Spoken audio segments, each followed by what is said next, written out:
UEFA Avropa Liqasının birinci təsnifat mərhələsində Qarabağ Futbol Klubunun iyulun 9-da Tofiq Bəhramov adına Respublika stadionunda Vestri ilə keçirəcəyi ev oyununa görə Bakı metropoliteninin iş rejimi dəyişdiriləcək. Bu barədə APA Economics-ə Bakı metropoliteni Qapalı Səhmdar Cəmiyyətindən məlumat verilib.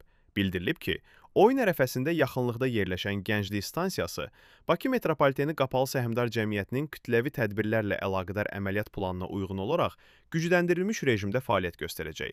Qarşılaşmaya maraq, həmçinin sərnişinlərin təhlükəsiz və rahat daşınması nəzərə alınaraq, stansiya əlavə nəzarət mexanizmləri ilə təmin olunacaq.